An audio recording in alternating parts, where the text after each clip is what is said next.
Hello team and welcome to another ATP Geopolitics video with myself, Jonathan MSP. This is the Ukraine War Frontline update for the 3rd of May 2023.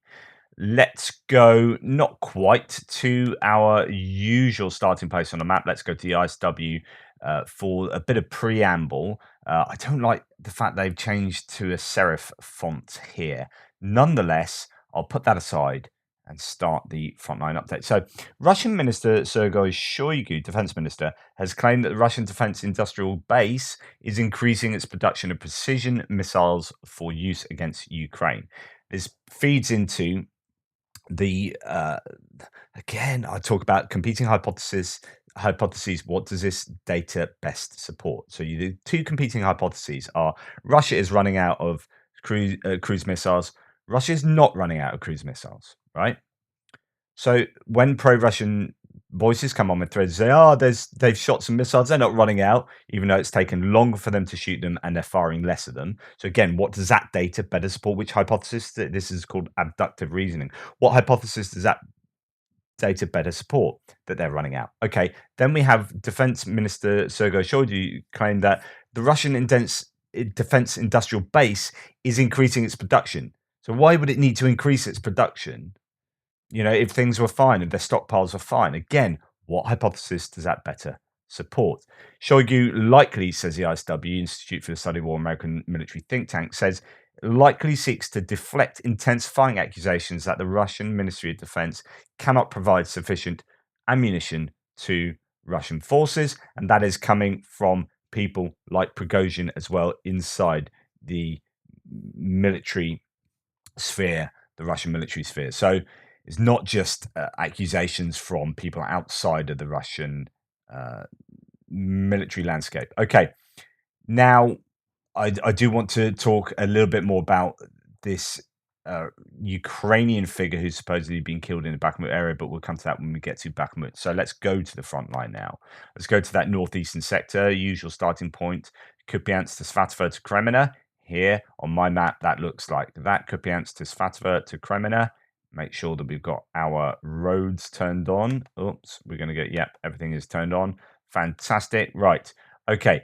There has not been a lot of news about goings on in that area. Usual kind of unsuccessful ground attacks in Novoselivska, Dubrova, Bilohorivka, Nevska, Torska, Ploshchanka, positional battles around Ploshchanka and Zaravka Gully. Okay, right. What that means is nothing particularly happening anywhere in a further to the north until we get to Novoselivska, which is just to the northwest of Svatova. That's Kuzamivka. Novoselivska is this small settlement just on higher ground to the west of Kuzamivka. Russians apparently attacking there. No real news.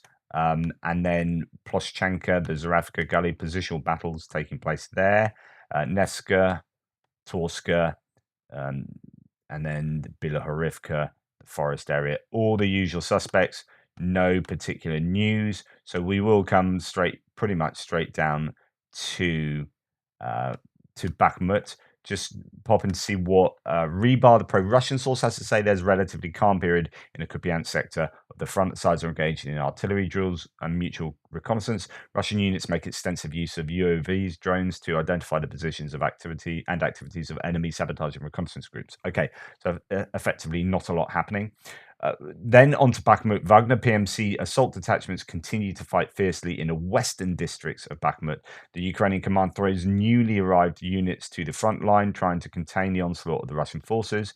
Ukrainian forces again fired indiscriminately on civilian objects in the territory. Oh, right. So that's the end of Bakhmut. Okay. This is really interesting. You've got just one bullet point with two sentences that doesn't give an awful lot of detail about what's going on in Bakhmut. Right. Okay. Well, we would go to ISW, see what ISW says. Russian forces made marginal gains near Bakhmut, but did not advance within the city itself. On May the 2nd, geolocated footage, and I'm going to check this, published on May the 1st, indicates that Russian forces made marginal gains northeast of the 00506 highway near Kromova. Okay, so according to ISW, if we go into Bakhmut, we've got this southern highway going in. You can see there's quite a lot of distance now between the front line and that highway, so that's somewhat safer. But this northern one, the 00506, still comes very close to the front line. In fact, there's this interdiction of the front line, or at least it was up to, sorry, of the road. It was up to the road. It's now somewhere a little bit back, but pretty darned close. It's going to render this road fairly difficult, if not impossible to use. Anyway, the claim is that the Russians have made some marginal gains in this kind of area. Let's go to the claim, which is an FPV drone, first-person view drone, kamikaze drone, hitting a Russian in a trench. I won't show it. It's inappropriate. But the geolocation for that is here. I've already done that. Should be there. This is where that trench is, and the Russian is hit in that trench. So actually, it's not a marginal gain. We've had that in place probably for a week now. It is a marginal gain from where it was before, I guess. But I'm often dubious about the ISW claims about marginal gains. I mean, it depends what time frame they are using there. But that doesn't indicate any gain really for as far as I'm concerned. Okay, now if we look inside of Bakhmut and go back to the ISW, that says that Ukrainian Eastern Grouping of Forces spokesperson Cherevati has reported that there were 17 combat clashes in the Bakhmut area. That's not a great deal, to be honest. Cherevati also reported that Ukrainian forces periodically attack Russian positions in Bakhmut when they see opportunities to conduct assaults and would not endanger their troops, and noted that Ukrainian counterattacks are part of the Ukrainian mobile defense in Bakhmut. There have been various claims over the last few days that Ukraine has taken territory back. There have been counterattacks. Reporting from Ukraine has been reporting that particularly in this northern area here, the artillery has been very active, as the Russians have a larger troop accumulation here, and as they've accumulated their troops, the Ukraine has hit them back. There's been no report of exchanges of territory in some of the sources like ISW in this area. Suryat maps does show that on their base map, show that this area has been taken. The Russians have advanced in this area. That's why I've kept the Ukrainian blue lines still in place. Pro-Ukrainian mapper, Deep State Map, doesn't show any changes in this northern area, but does show a small area here now under Russian control that wasn't. So previously, the yellow line went back here to about there. It went something like that from this road, Poleveja Street there, and then up north. So there are some Russian gains as far as both of those mappers are concerned, but in different places. The War Mapper map states that there have been no confirmed changes to control since their last update, so that would go against both of those mappers. No report says in Bakhmut there are reports that Ukrainians have counterattacked near Bakhmut Industrial College and a little east of Kromova. So let's find the Industrial College. The Industrial College is here. That it could be this area that they have taken that I noted yesterday. So a little east of Kromova as well, around the medical facility. These areas are dotted in black. So these are Ukrainians counterattacking. These areas are dotted in black. There is no visual confirmation yet. Prigozhin claims Wagner keeps advancing. So that is where I just indicated, possibly a little north of there, actually. And then in the Kromova area, counterattacks from the Ukrainians. This is what I claimed yesterday. So I don't know how recent that is. This is from last night from no reports, and I do my reports in the morning, so there would have been no. It's as recent as it's going to get, bar fighting today. Then when we go to Suryat maps, let's go and look at what they claim. Some indication of advances in exactly where I've told you. In addition, video from the Ukrainian side shows Russian shelling of Ukrainian army positions. So the Russians are shelling the Ukrainians here. I'll put that in. So the Ukrainians are certainly here. Okay, so that's, nothing unusual there behind their lines. Okay, so what else does Syriac say? Says, despite latest reports, the 18th district is still under full Ukrainian control. One presumes that's going to be, I don't know, 18th district. Not exactly sure where that is. We go back to what they said previously. Situation Bakhmut City. A video footage shows Russian army recent operation to capture the big garage complex, which was practically leveled. This is liberation, isn't it? When you practically level stuff to liberate it of its order. Um, and which was practically leveled to ruins after 4 days of fighting. So the garage complex they're talking about has been geolocated to here, which is in the central area. It's going to be here. This is the garage area there. So these have been leveled, probably industrial garages, industrial units there. But yeah, so that is what's going on in Bakhmut. It's difficult to know whether there's a change in momentum at all, or whether, oops, I don't know what I'm doing, whether the Russians are running out of momentum. They are still taking bits of territory though, but at what cost? And yeah. Now, what I think is important to talk about is this claim. So in ISW, they talk about it further back here, which is uh, Russian reactions to a claimed strike against a vehicle carrying Ukrainian Territorial Defense Commander Major General Ihor Tantsura suggests Russian ultranationalists seek to frame any Russian operations as delaying potential Ukrainian counteroffensive actions. And it kind of talks about this. So what happened? Well, here, I mean, there's a lot all over the socials about this. PMC Wagner reported that at 1:25 yesterday, their artillery destroyed a Ukrainian APC at Chaziv Yar, just west of Bakhmut, from a reserve column. Reportedly, Major General Igor Ivanovich Tantsura, commander of the Territorial Defense Forces of Ukraine, was inside. No confirmation yet. Obviously, if that is true, that's a huge blow to the Ukrainians for sure. I mean, there is certainly a APC was taken out. Was he inside? Well, if the Ukrainians haven't put out footage of this guy being alive or being well, then there is a chance that has actually taken place. So that is a little bit of a worry. Commander of the 127th Territorial Defense Brigade, Roman Hryashenko, said that there was an unsuccessful Russian attempt to kill the general during a recent trip to Bakhmut. So they admit that there was an attempt on his life, but whether he's been killed, I don't know, or injured, I'm not sure. Someone here says that's not what Prigozhin said. He said that Tantsura may have been in the APC hit by Wagner artillery. But again, until we see some proof either way, it's kind of like we just don't know. Lots of talk about it everywhere, as you can see on the socials here, and then geolocation of that hit coming out of Chaziv Yar. In fact, I wonder if I can find that geolocation just for your edification. So the APC appears to be taken out here, which on my map, that would look like just there. So just coming to the north of Ivanivska on the way from sort of Chaziv Yar area to Ivanivska. But as I say, if that has happened, that is a big loss for the Ukrainians.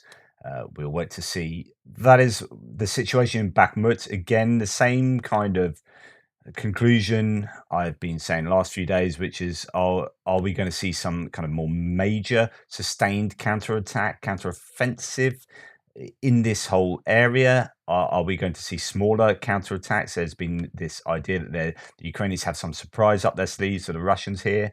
Again, is it going to be concerning the 9th of May date, Victory Day? Victory Day, I think, for the Ukrainians is on the 8th of May. Will there be something around those dates where the Ukrainians pull something out of the hat and surprise the Russians and spoil their Victory Day intentions? I don't know, but the Russians appear to be making some small gains still in Bakhmut.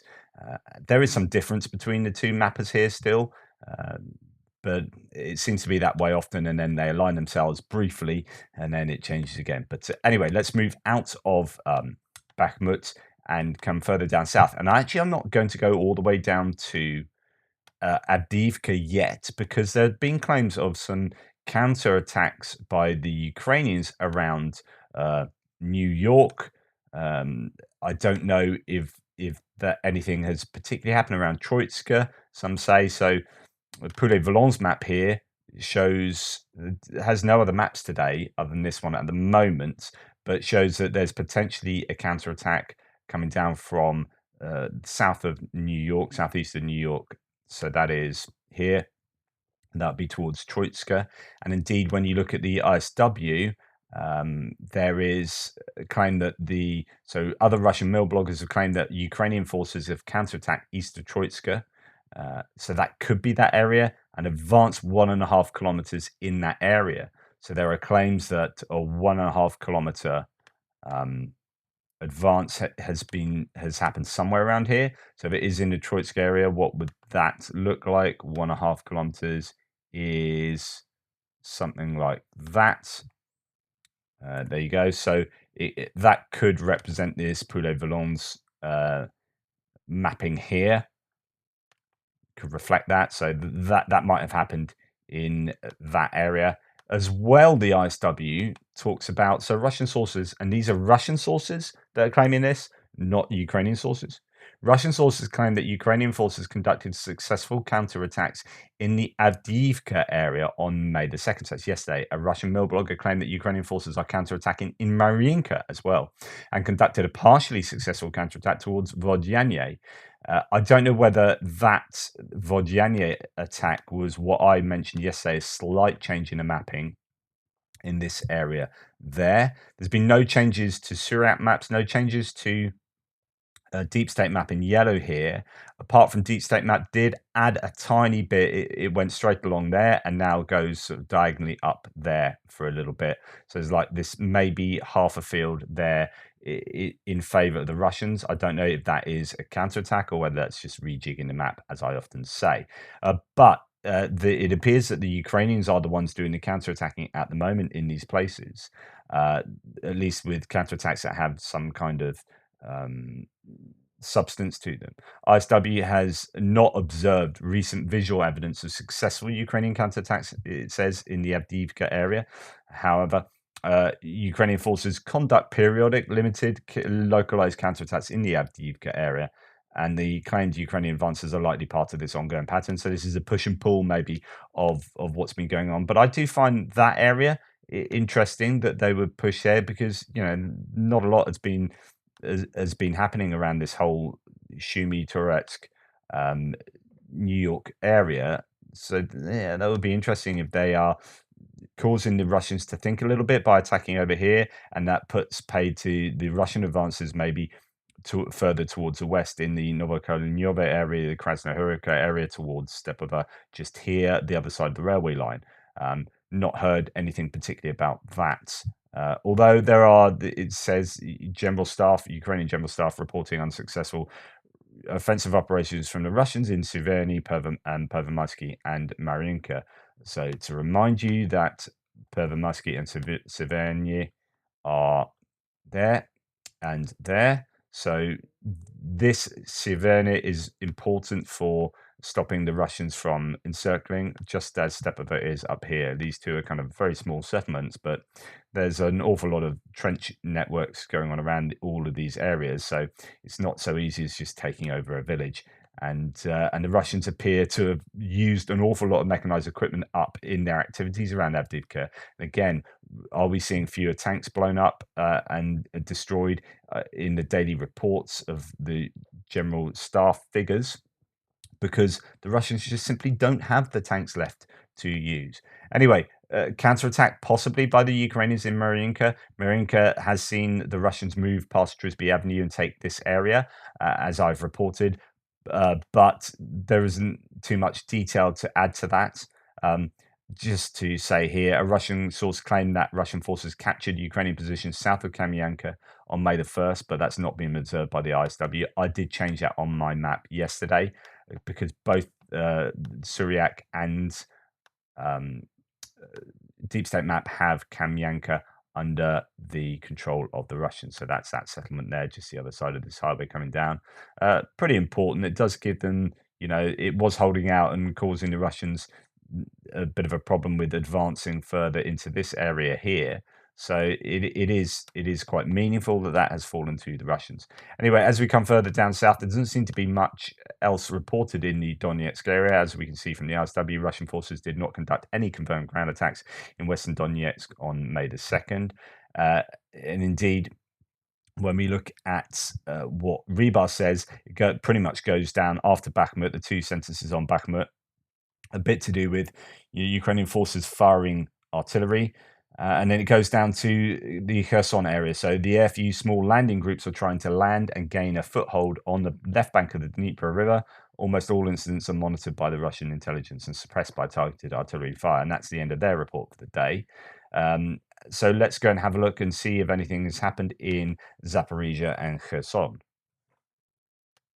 Although I did, as I always do, forget to say that regarding that 1.5 kilometer move into the Troitska area, regarding Adivka area, says no reports pro-Ukrainian source, multiple Russian sources confirmed. So talking about multiple Russian sources confirmed in advance up to 1.5 kilometers into Russian defensive positions. It's not yet clear where exactly, but it points towards the area near Novobakhmutivka and Troitska, waiting for official confirmation. So that's exactly what I said before, but just confirmation from someone else.